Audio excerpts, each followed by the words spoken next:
Harry Potter, thank you so much for agreeing to be interviewed for my channel. I'm so grateful. So thank you. My pleasure. So, Harry, I think I'd like to start with your name, actually. Have you ever been mistaken for the fictional character? No, I haven't. I'm a little bit older than the fictional character, but my name has caused no end of amusement to many people. I mean, particularly in court. One year I was at Snaresbrook Crown Court, for instance, and I was representing Martin Luther King, not Saint Martin Luther King, but a serial rapist from Jamaica. And in the very next court, Gandhi was in trial. So there were tannoys for Harry Potter, Gandhi, and Martin Luther King. And people were falling around on the floor laughing. There was another incident, it's also actually in Snaresbrook, where my client was completely mad and we had to get a psychiatric report. And it was one of those enormously long ones, double spaced, because the psychiatrist the page. And it effectively said, he's a schizophrenic. When he doesn't take his medication, he goes doolally, which I could have told the judge myself. But he was delusional in two respects. One aspect of his delusion was that his barrister was Harry Potter. And the other aspect of his delusion that he, the client, owned a Rolls Royce. So I said to the judge, well, his barrister is Harry Potter, and you can see my client's Rolls Royce if you look out your honour's window, because it's in the Snaresbrook car park. So, it's provided a lot of amusement, and even the most cantankerous judges smile benignly at me. So could you just talk about your background, your family background? Did you come from an academic family? Because you are extremely academic. No, I didn't. I was the sort of, well, if that's almost the infant prodigy. No, my parents neither have been to university. My uncle, who I didn't know because he died before I was born, he had gone to university at St Andrews and become a minister, but he was the only member of the family who had actually got an academic background. When you say minister, sorry, when you say minister, do you mean a religious minister or do you mean a minister of government? Oh, okay. No, I mean a minister of the Church of Scotland. He was an RAF chaplain during the war, and then he got a parish back in Scotland, but he died of leukemia several years before I was born. So I only heard about him. I never actually met him. But my parents were extremely supportive, and they were very encouraging as to what I wanted to do. And so was the school. In fact, we had a very good headmaster at the school at the time. My headmaster suggested that I apply for Cambridge. And I was the first boy, and this is not a criticism of the other children at my school, either in my generation or before, but the tendency in Scotland is to go to your local university, not to go away to university. I see. So I was the first person from my school ever to apply to Cambridge, and got into. You got in. And so I guess that was the start of your academic career, really. You did a BA in history and theology. And what did you envisage as being your career path when you embarked on your BA? Well, there were a number of options. I thought perhaps an academic one, as an academic historian, but I also thought possibly the bar, because history and English and a love of theatre all fit into that. And the other option was the church. And so in fact, I, at that point, or just after I'd done my second degree, I was ordained as a priest into the Church of England. Yes. And ended up in a place called Deptford in South London, which you may know of. I know very well. Very interesting. Oh, do you? Well, yeah. I lived there. I loved Deptford. It was, I mean, real sort of south of the River Cockney.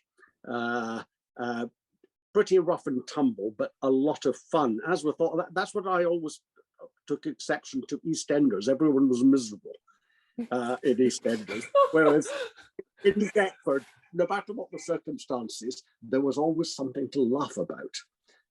And while I was there, of course, a lot of my parishioners or their children or their parents ended up in prison. Yeah. So I did a lot of prison visiting, and I bumped into the chaplain of Wormwood Scrubs, who I'd previously known, and he asked if I'd like to help out there. So when I moved on from Deptford, because I knew I was doing 3 years there, I then became the chaplain and fellow of Selwyn College, Cambridge, but I had long holidays, summer, Christmas and Easter. So I helped out in term time in the university and in the holiday time in Wormwood Scrubs. And that's what got me into the prison service. And so I started out as deputy chaplain at Wormwood Scrubs. I was very lucky in my prison. Wormwood Scrubs was the only, well, not the only, it was the category A prison for London. Now it's Belmarsh. Yeah. And Wormwood downgraded, but in my day, Wormwood Scrubs was the biggie. And my main job was with 300 life sentence prisoners, who include every in the Birmingham Six to people you'll never have heard of. But you would read the front page of the Sun every morning, and you'd think, oh, I'm going to meet that person today, because all the most notorious criminals ended up with us. And then after a year there, I was promoted, as one would be. I mean, you did a year training, effectively. And they moved me to Aylesbury Young Offenders Institution, which again, not like any other young offender institution, because it was a category A young offender institution. So once again, it held the very heavy end. Nobody there was doing less than 5 years. I think really I'd like to talk to you about the type of people that you met when you were a chaplain in prison and at Aylesbury Young Offender Institute. If we start with life sentence prisoners, people often think of them as being the most dangerous and the most difficult. That is almost certainly, that is the reverse of the truth. They're the easy people to get on with. Most are extremely pleasant when you talk to them, because they're not drunk and they're not on drugs when they're in that environment, whatever they may have done. I mean, we did have some real psychopaths who are very, very dangerous indeed. And you could understand that, I mean, whatever their background or whatever their psychological issues, they were really very dangerous.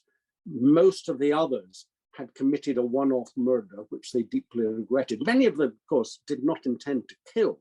I mean, the public misunderstand this. They think you have to intend to kill to be guilty of murder, but in fact, 90% of murders they intended to cause grievous bodily harm. You know, they knife someone in the shoulder, or they smash a bottle in a drunken fight. Yeah. But that could be Section 18, as you know, grievous bodily harm with intent. Yeah. But if regular or the blood loss or the shock is too great, it becomes something more. So you get a lot of one-off murderers, and you get a lot of others who, having committed such an offence, feel deeply remorseful.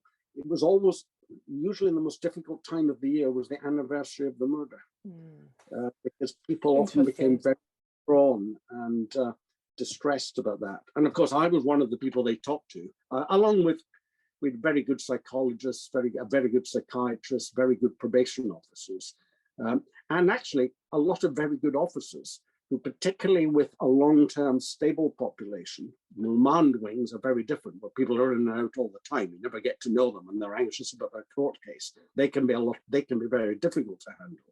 But if you're dealing with a settled group of 300 in Wormwood Scrubs or 50 in Aylesbury, they're actually a very easy group to deal with. And one of the main trigger factors for murder is not Class A drugs, it's alcohol. Yeah. By far and away the most dangerous of the drugs. I did a survey of Wormwood Scrubs, and of the 300 murderers we had there, 50% had committed murder while they were drunk, 2 while they were on LSD, and 1 because he had a gambling addiction.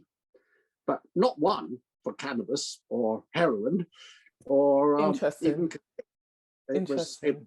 Alcohol direct. I mean, people commit crimes to get drugs. They don't commit crime when they're on drugs, on the whole, with exceptions of sometimes crack cocaine and glue. Glue's another very dangerous. Sniffing glue is another very thing to do.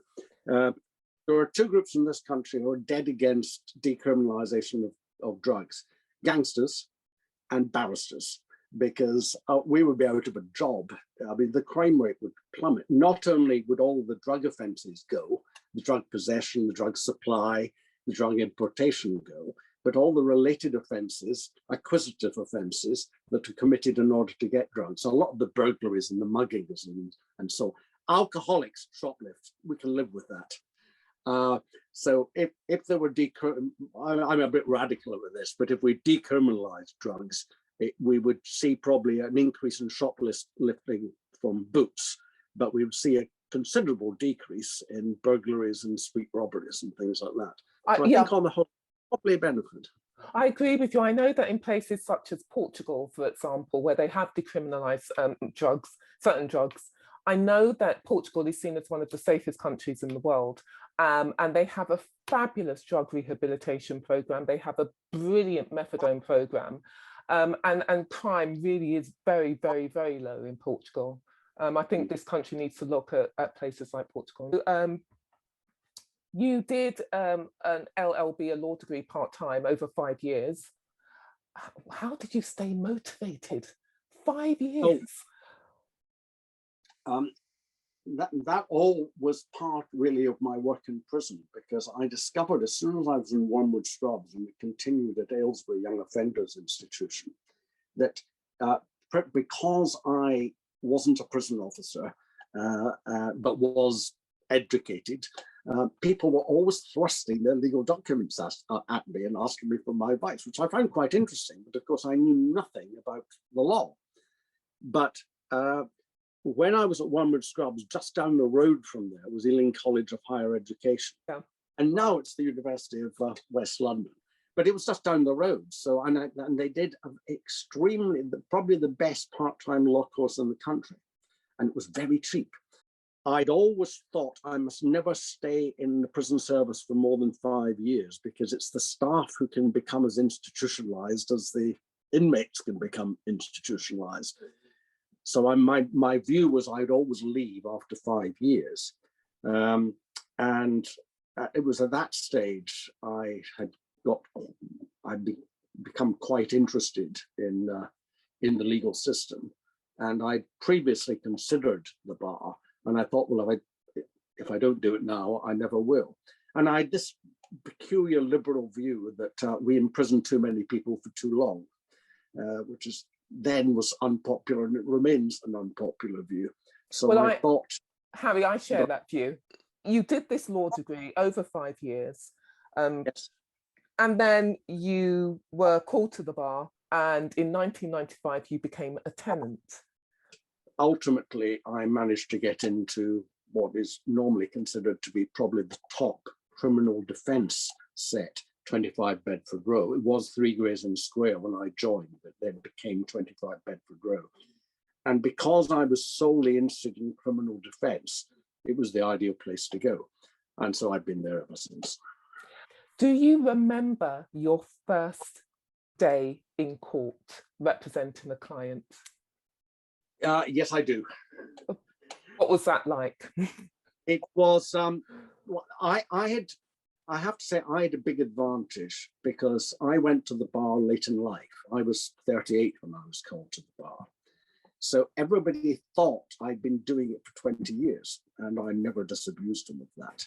So I wasn't overawed by it. But the first case you do is always considered quite significant. And I was instructed to go along and get an adjournment. In those days, we always wanted adjournments.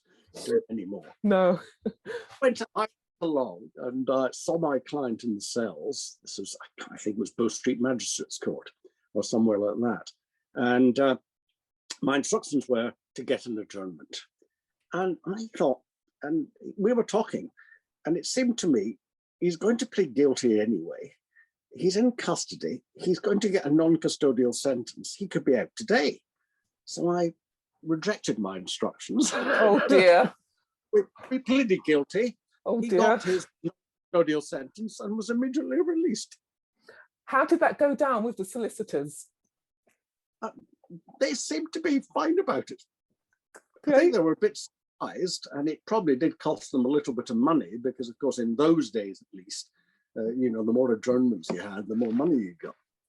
But as with all these things, one's first duty as a barrister is to your lay client, not to your solicitor.